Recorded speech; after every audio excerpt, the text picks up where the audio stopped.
Eu sou a Nividei e hoje nós vamos falar a respeito desse livro bem curtinho aí, que é Menos Estado e Mais Liberdade.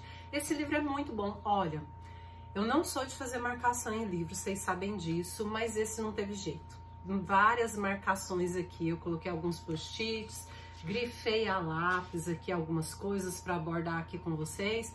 É um livro introdutório. Então, ó, aqui nós vamos ter, na verdade, os pensamentos reunidos de Hayek. Hayek, esse grande economista, um filósofo, né, que fala muito a respeito da economia. E aqui vai ser tipo uma introdução aos pensamentos desse autor. O que eu achei mais bacana desse livro é que eu acho que ele é indicado para pessoas iniciantes, para pessoas que querem uma linguagem simples, que querem uma abordagem mais direta, né, uma fala mais aproximada do leitor, da pessoa leiga. E quando eu digo leiga, não é a respeito de uma pessoa burra, né, que as pessoas tendem a pensar, não, mas é uma pessoa que não se aprofundou tanto, né, nos conhecimentos, na filosofia de Hayek aqui.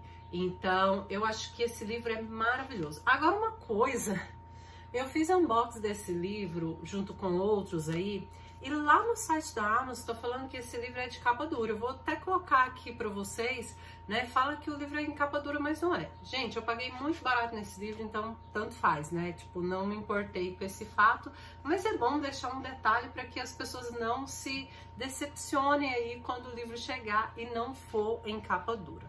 Daí, ao longo desse vídeo, eu vou ler algumas passagens aqui do livro para a gente poder debater um pouco aí a respeito, ou pelo menos refletir a respeito, né, desses pensamentos de Hayek.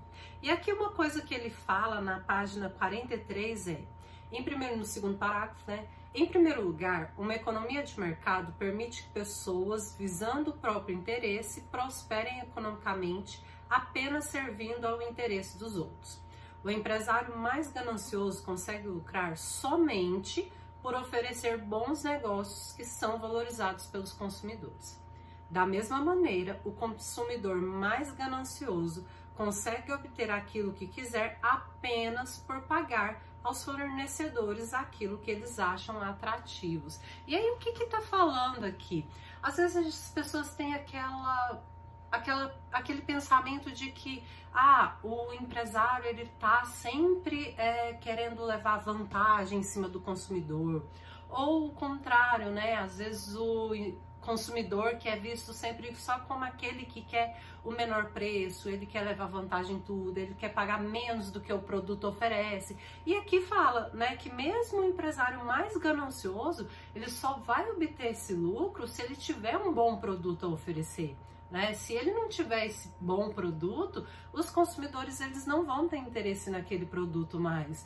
Né? Se você quer, de repente, vou citar um exemplo, os iPhones. Se eles tivessem uma qualidade muito baixa, as pessoas não iam se interessar. Então, por mais que ele seja caro, e as pessoas sempre comentem, né? Ai, que é caro, que é isso, que é aquilo, mas ele tem alguma coisa ali a oferecer, porque senão as pessoas não iam comprar.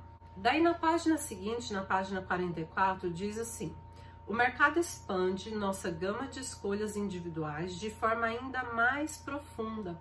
Ele fala que esse mercado é o que faz com que as pessoas tenham essa infinidade de coisas, de produtos, né, de coisas a se escolher. E aí você pode pagar, né, desde o preço mais barato e uma qualidade talvez inferior ou não, né, tudo depende, quanto você pode, de repente, pagar muito caro por algo exclusivo, né, digamos assim.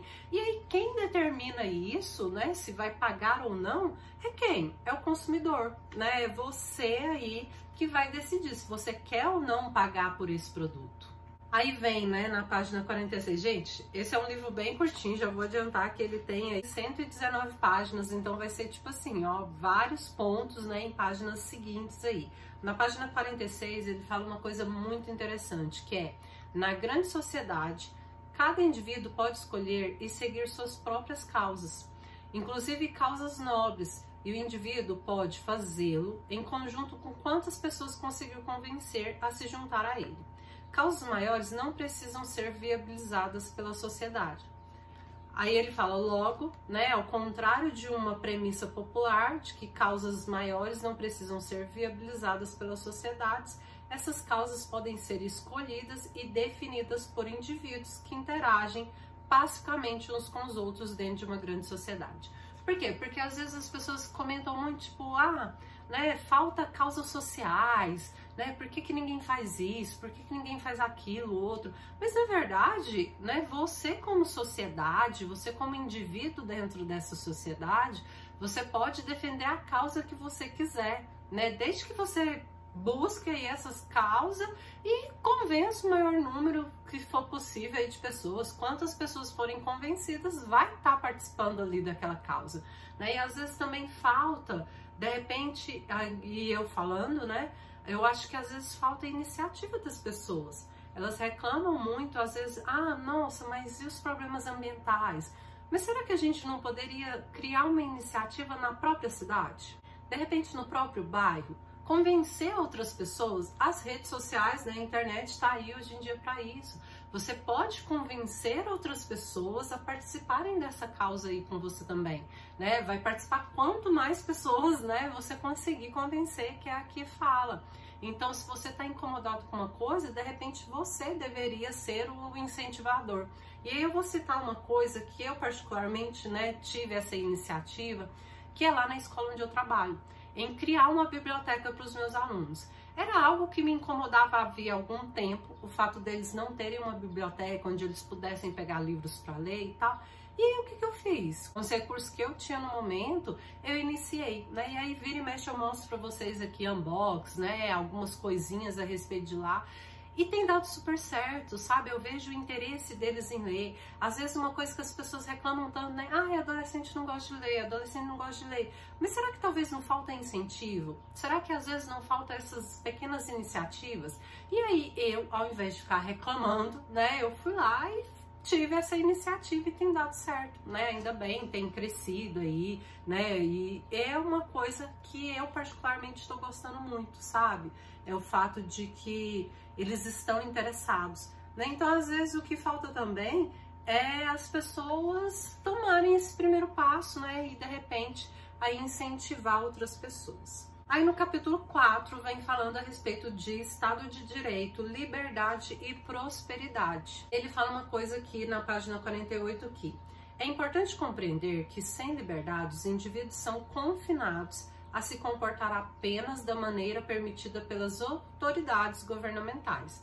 E eu acho que liberdade é algo primordial e a gente tem que parar de ter pensamentos de retroceder essa liberdade, sabe?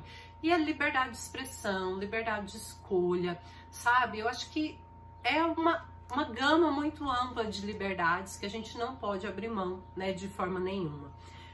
Na página 49 vem duas citações, né, dois parágrafos que eu separei aqui, que é, ele dá um exemplo, né, das normas de trânsito em uma estrada, né, que são bons exemplos disso.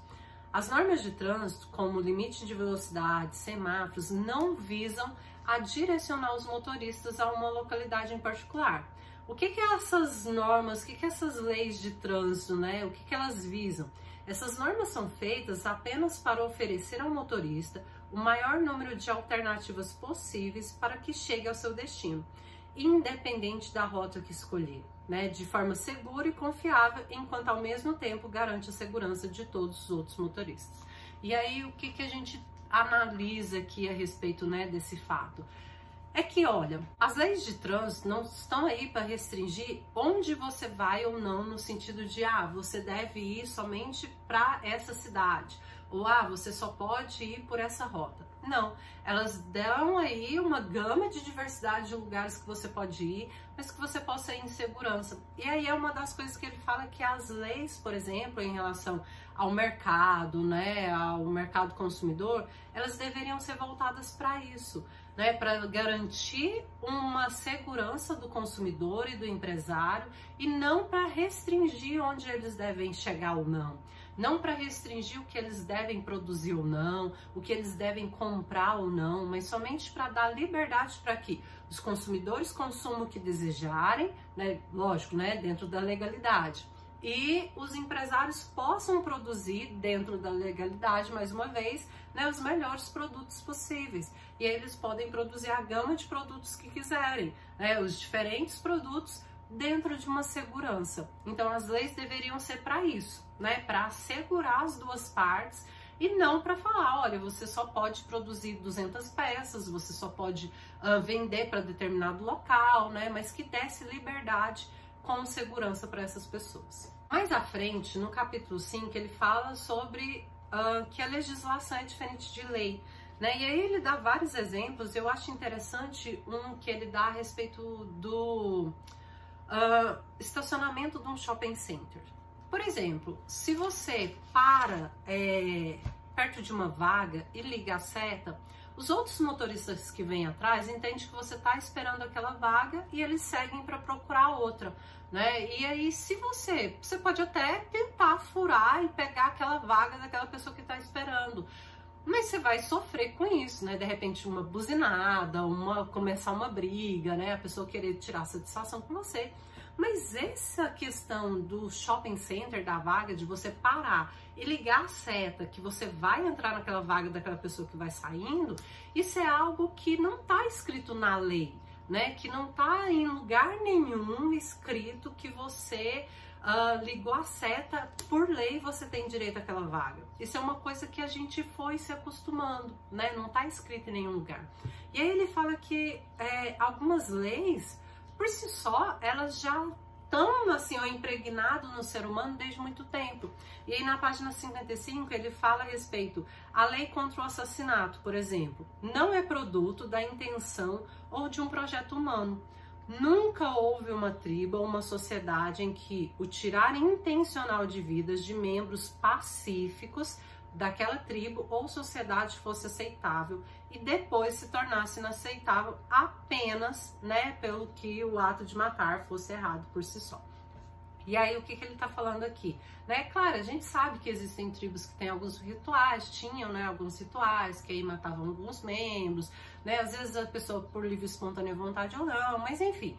O que ele tá falando aqui é que, por exemplo, do nada, assim, ó, tipo, simplesmente por matar, as pessoas não matavam. E aí o que ele fala aqui, existe uma lei, né, em razão dos assassinatos, mas que nunca foi legal, né, você assassinar, mesmo sem essa lei, você não deveria. E aí o que ele fala aqui é que muitas leis são fruto da sociedade mesmo, né, e não é tipo, um belo dia houve uma convenção e agora decidiu, né, já era de repente algo da sociedade e foi colocado como lei. As pessoas de forma geral já recriminavam aquilo, já achavam que aquilo não era certo e aí se tornou lei. Mas que as leis também, elas vão modificando ao longo dos anos, né? Isso que a gente tem que ter em mente. Às vezes coisas que são ilegais hoje, daqui a uns anos a nossa mentalidade ela pode se transformar enquanto sociedade e essas coisas deixarem, né, de ser ilegais de repente, deixarem de ser punidas em razão, né, de lei. Mas isso, né, é algo de época, é algo de cultura, né? Mas outras coisas não, outras coisas elas vão permanecer aí. Daí mais à frente aqui, né, no capítulo 6, que vem falar da falsa segurança econômica e o caminho da servidão. Inclusive Hayek tem um livro, né, que chama O Caminho da Servidão, que eu não li, mas quero muito ler. Como eu disse, esse daqui é uma introdução aos pensamentos de Hayek. Eu acho que vale a pena você ler antes de pegar um livro mais denso aí, né, desse pensador, desse economista. Mas aí vai, né, de cada um, cada pessoa que sabe o que é melhor, se já quer pegar o ensinamento dele ou não. Mas aí tá, aqui na página 64 diz assim: capitalismo de livre mercado é um sistema econômico baseado em direitos de propriedade privada, transferíveis, liberdade contratual, Estado de Direito e soberania do consumidor. Essa última característica do capitalismo, ou seja, a soberania do consumidor, é o direito de cada consumidor para gastar seu dinheiro da forma que achar mais conveniente. E aí, voltando aqui na questão, né, do livre mercado. Aí ele fala, né, a respeito de que é baseado no direito à propriedade, então a propriedade privada, ela é sua. Ela pode ser transferível, né? Então, a economia, você tem um dinheiro, você pode transferir para outra pessoa. As propriedades, elas podem ser transferidas mediante venda, contrato, doação, da forma que você tiver aí, que você quiser. Liberdade contratual, ou seja, você tem liberdade para fazer um contrato com outras pessoas.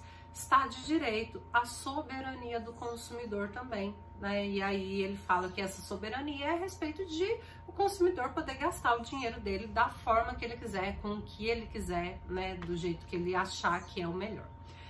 Bom, em resumo, soberania do consumidor significa que a economia é norteada pela satisfação do cliente. É importante enfatizar, né? Porque frequentemente nos dizem o contrário. Nos dizem que é norteado para beneficiar os produtores. E na verdade é aquilo que a gente volta lá naquela questão, né? Por que a pessoa compra determinado produto? Porque de certa forma esse produto ele traz um benefício para o consumidor. Se ele não trouxesse benefício nenhum, não tinha por que o consumidor comprar. Então você não vai comprar de repente um produto que tem uma péssima qualidade. Ou você compra e nunca mais compra, né? E aquele produto ele vai ficar mal falado em algum momento. Então, às vezes as pessoas acham que, não, a economia é voltada só para beneficiar os grandes, né? Mas na verdade é o consumidor, né? O maior, assim, é quem detém o maior poder aí dentro dessa economia. Isso é o que diz, né, Hayek aqui, né, através desse livro. Aí ele completa dizendo que as atividades, por mais valiosas que sejam, são meios em vez de fins. Essas atividades são justificadas e valiosas apenas se produzirem resultados que caiam no gosto do cliente. É aquilo que a gente já falou, né? Se ele produz um produto de baixa qualidade, né, claro que não vai cair no gosto desses clientes.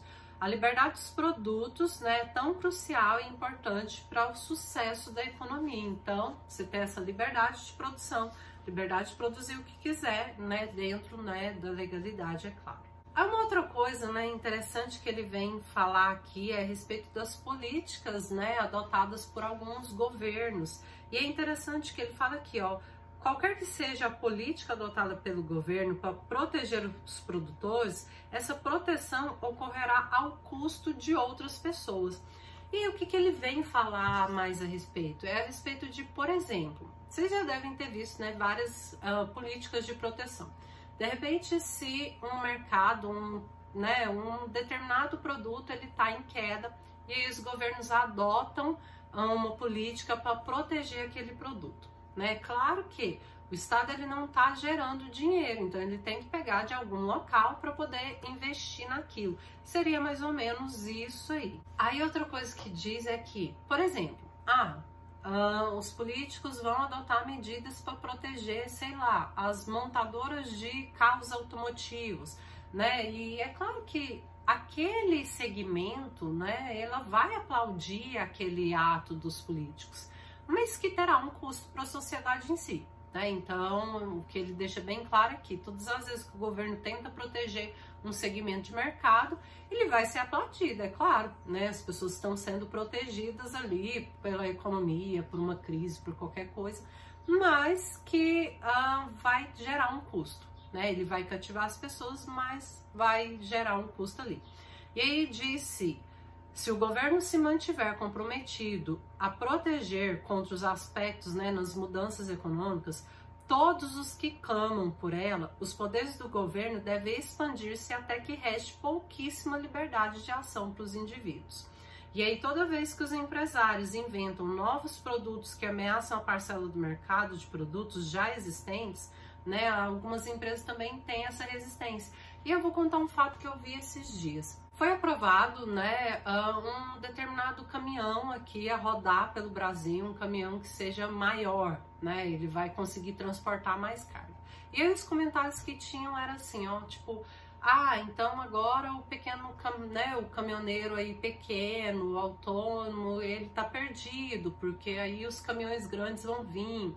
Mas aí eu pensei, gente, já pensou se a gente nunca evoluísse? Porque senão outras pessoas iam perder os empregos.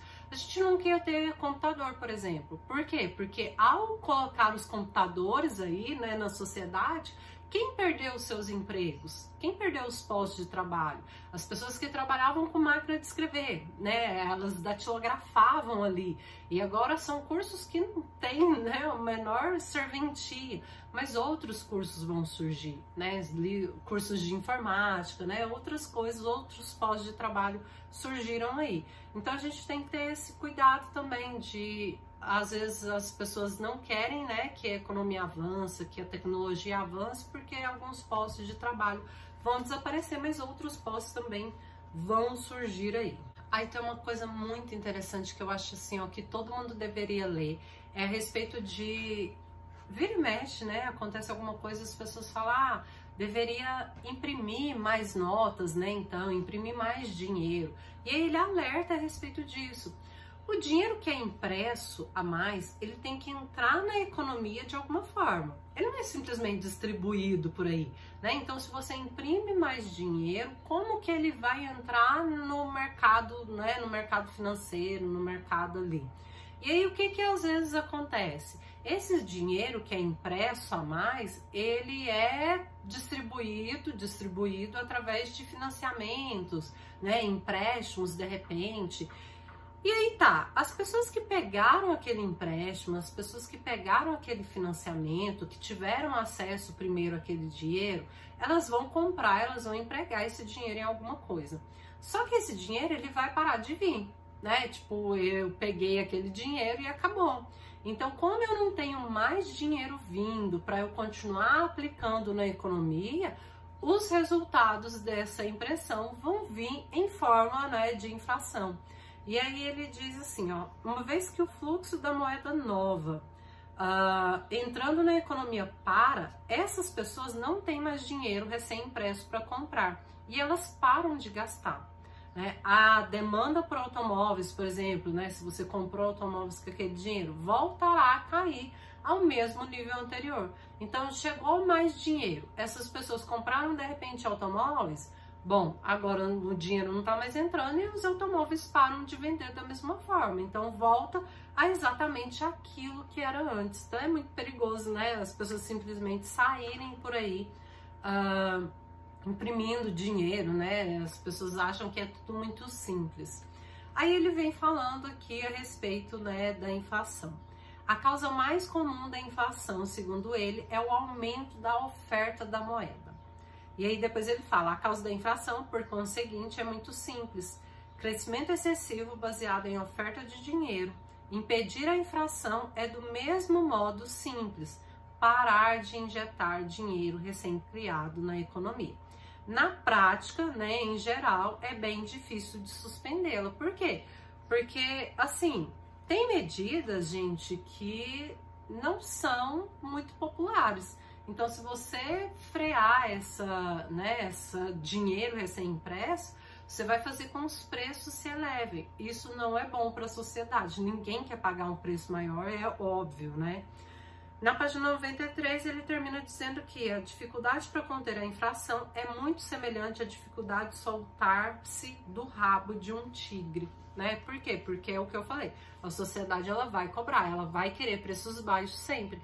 E às vezes os políticos têm aquela coisa de querer sempre agradar, mas aí a conta, né, vem em algum momento. Bom, esses foram alguns dos trechos que eu demarquei aqui. É claro que, né, se você quer um estudo aprofundado, você pode buscar vários outros livros, e o livro aqui traz até alguns outros livros, né, menciona ao final outros livros que você pode buscar para entender mais essa economia de mercado, né, para entender um pouco mais dos pensamentos de Hayek.